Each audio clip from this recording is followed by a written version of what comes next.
Welcome back to Matchday Live. My name is Natalie Pike and I'm still joined in the studio by Andy Morrison and Sean Gota. And that is 1-0 to City at half-time today. Now, you may have noticed that we are all wearing, I think, is yours under there, Sean, or did you have it on before? No, I've not quite got mine on. Andy and I are wearing, Sean had his on before, but it is actually a little bit cold in here. So, Andy, you're the real winner today because you haven't even got a jacket on. I'm wearing my jacket. But we are all wearing the away shirts. They're absolutely beautiful, wonderful away shirts. This is genuinely one of my favourite shirts that City have ever done. I absolutely love it. And we're doing it in support of the incredible work that Xylem, Citizens Giving and Puma are currently doing around the world. You're seeing Pablo Zabaleta there on a recent trip to Argentina where he was finding out about the incredible project that City and the community Citizens Giving are doing over in Argentina. And he is also wearing the shirt there. It's an incredible project. They're supporting football and safe water projects around the world. Now, we also just want to give a shout out to Manchester City fan Brogan Crawley. Brogan has competed today in the Winter Olympics representing Great Britain. She was in the women's skeleton, which is literally like one of the most scary things I've ever watched. And there she is at a game, and Brogan is competed in the Olympics today and come 22nd. So we want to say a huge congratulations to Brogan, big Manchester City fan representing Great Britain today at the Winter Olympics. What a sport it is. Absolutely incredible. That is the women's skeleton. You're seeing her there. Just phenomenal. If you've never seen the skeleton, I would highly recommend you taking a look. So congratulations, Brogan, from everybody at Manchester City. We're super, super proud of you. Right, the first half, gents. So 1-0, it came out, Andy. Now, it was a funny half. So towards the start, we were saying about how dominant City were looking. Probably up until about the first sort of 20 minutes or so, we had quite a few chances. A fantastic start to the game. Intensity. I don't know whether Norwich got it wrong. The shape they played, was something that City tend to dominate when they play that way. And it looked like it was going to be an easy afternoon. There was chance after chance, possession, and shots on goal, which was a contrast really to midweek. And, the goal came at a time when the game had flattened out a little bit. That energy the reward didn't come. It kind of like leveled out a little bit and the game became a bit even. And then, it looked like a mistake that's led to a fabulous finish. Yeah, so in about the first 5 minutes, Sean, I think the 5th or 6th minute, Bernardo Silva had the first kind of real big chance of the game. Yeah. Beautiful curling shot, and it actually hits the post and bounces back into Angus Gunn's hand. Yeah. And at that point, we kind of thought, okay, no, this is looking decent already. Yeah, as Andy said, we come out to blocks really good. On that particular occasion, Bernardo Silva, him and Mahrez, when they sort of in that right-hand side, they come in on the left, they're willing to produce something. He has that shot, and I'm jumping at the time thinking this ball is going in once it's hit the post and, going to nestle in, but it wasn't to be. And I sensed the way we started that Pep says, listen, we need to get a good start, an early start, get a goal up, keep the pressure on, keep the tempo. As Andy said, it came, but it didn't come as early as we would have liked. I think it seems as though the word was get a good start, get a goal or two up, and then we could really go to town with them. But credit to them. They've been able to weather that storm and create the odd little opportunity and chance for themselves. And again, for them, for Norwich, I think is a free hit because it's Man City's coming to town. No one really thinks we're going to do anything. But on the odd occasion, they've cost us a little bit of trouble. Now, their first clear-cut chance, Sandy, came around about the 18th minute where they had a shot. Now, it hits the post. It looks like a great save, but Edison does really well to get down. It comes back out, and then Fernandinho is so quick to make the clearance. Yeah, the initial corner, I think Aki picked up a little knock, probably stayed down a little bit longer than what he should have. And when he got back up, he wasn't set. Hanley gets a header, hits the post, but then, Fernandinho, if anybody's going to react, it's like a striker's instinct almost. His awareness in there of danger. He got to the ball first because if he's on his heels, it's in legal 1-0 up. But it was just that little space where Aki was in. If you have a look at it, Hanley's got a free header, and that's because it took him maybe 10, 15 seconds to get back up and get on with play. And the tempo of the game kind of felt like it changed there. It had kind of been quite dominant in Old City. Then for kind of maybe the next sort of 10 minutes, it felt like the energy was zapped out of us a little bit, Andy. Yeah, it was. And, we started so well. And when you get them 3 or 4 good chances, half chances as well, you want to take one of them. And when you don't, the opposition are going to come back into it at some period. And then it's about managing that area of the minute. They're going to, whatever team you play in the Premier League, there's going to be a period where they're going to have possession and they're going to come at you. And that might be a couple of minutes, it might be for a longer period. But you've got to manage that right. And apart from that one little slip from the cross, they managed it well. And that creates the opportunity then to go and take the lead. And that's what we did in the 30th minute there. Raheem Sterling, Sean, what a finish. Talk us through it. Yes, Raheem Sterling, he receives the ball, and then we know he wants to come on his right foot. And, as professionals, we're sort of thinking you don't want him to come on his right foot.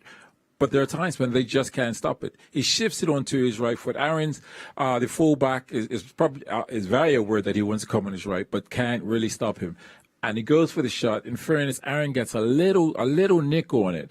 But again, it's into the corner. And this is what Raheem Sterling does. When he comes on that right foot, Mahrez on his left foot, these guys are hitting the target. And, Ghana, former Angus Gunn, the keeper, former Man City player, can't get near it. So I thought from that point we'll probably squeeze a second goal, but we pushed and pushed. But I'm sure we'll come out even stronger second half to look to create even a further gap. Statistically, City had 73% of the possession in that first half, Andy. 10 shots, 5 on target.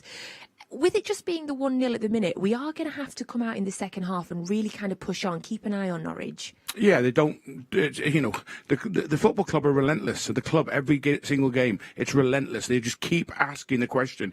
You very rarely do you see a game where the opposition take, over and then they have a greater percentage in the second half. It just doesn't happen. It's just it's in the DNA of Pep just to keep playing on the front foot, not overexpose yourself, but ask questions of the opposition. That means that when they win the ball back, they're normally 10 yards outside their box and then there's no area to hurt you. So we'll do exactly the same.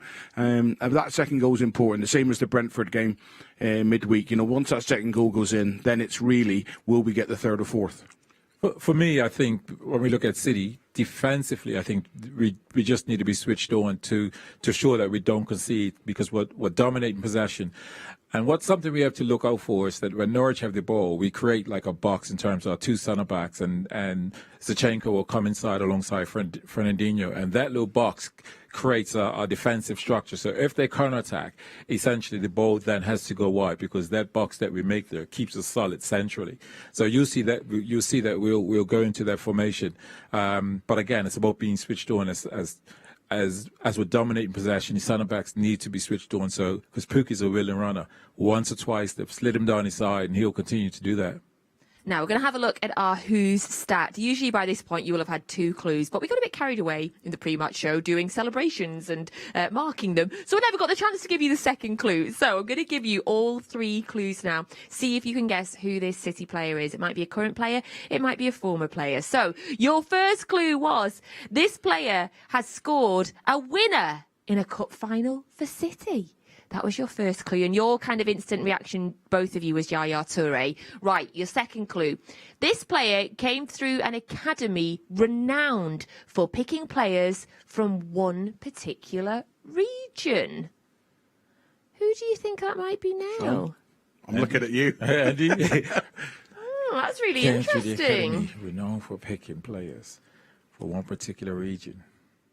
I'm a bit baffled. I am. Okay. I am. Right, let's give you a third one. This player represented one country at youth level, but changed allegiances at senior international level. One country at youth, a different country at senior. Scored a winner in a cup final. And an academy. Oh, I think I know who it is.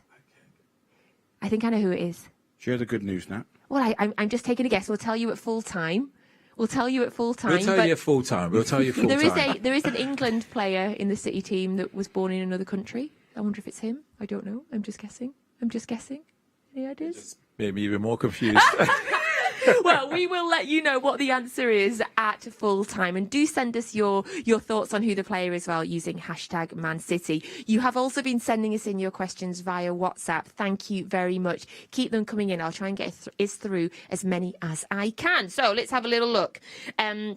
First of all, JTB, hey there! JTB says, hello from Zambia. This isn't really a question, but I just want to show you guys support. All the way from Zambia, amazing. Thank you so much, JTB. Thank you very much for joining us. Right, Andy Savage would like to ask both of you who you think has been City's player of the season so far. Wow. What a question. Because Tough players have come in and out, haven't they? There's been players who... like your Kyle Walker this season is, the standard every single week.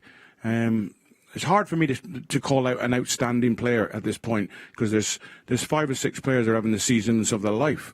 And then you have the ones who you just expect it from them. We're in a position now where we expect Diaz to be that standard every week. So, Sean, over to you. Yeah, it's a couple names. Bernardo Silva comes to mind. Cancelo is another one. Mahrez was seeing the form that he's been producing. Sterling's on fire. Sterling's on fire. Rodri's incredible. Rodri's incredible. Diaz is over the fire. Rodri, you take your pick from that line. No, I'm going to stake my neck out. I'm going to go with Bernardo Silva. I would have said Bernardo Silva. I think so. Yeah. Oh, I'm saying João Cancelo, or Riyad Mahrez. Oh, we're back to that again, Sean. Yeah. Right, the next question is from Carl the Salford Blue. Hey, Carl.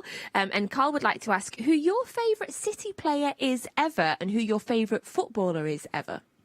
Sean. It's Sean. Yours is Sean. Thank you, Andy. Who's your... Love that. Andy. You can't get that one wrong. My favourite City player ever. This is an unfair question. We've got such good talent, and we haven't got enough time because I love Sergio Aguero.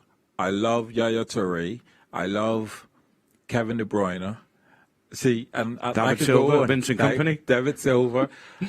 I'm not going to answer your question. It's a brilliant question, but I can't just give you one person. Oh, look at that, Sean. Go to City on a fence. That's right. Andy?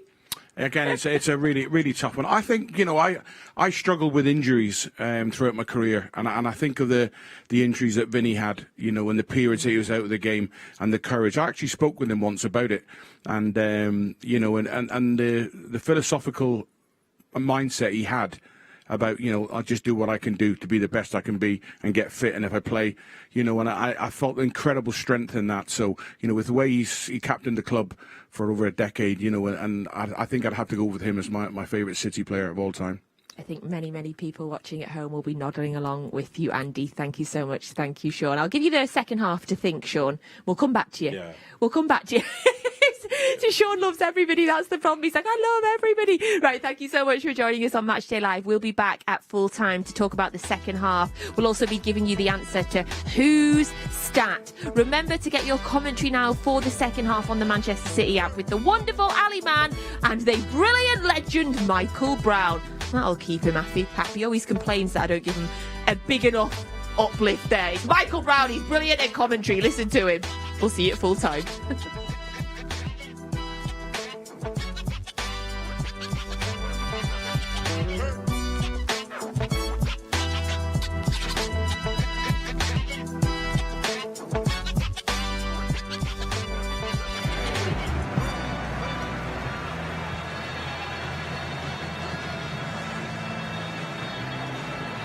So welcome back to the second half at Carrow Road.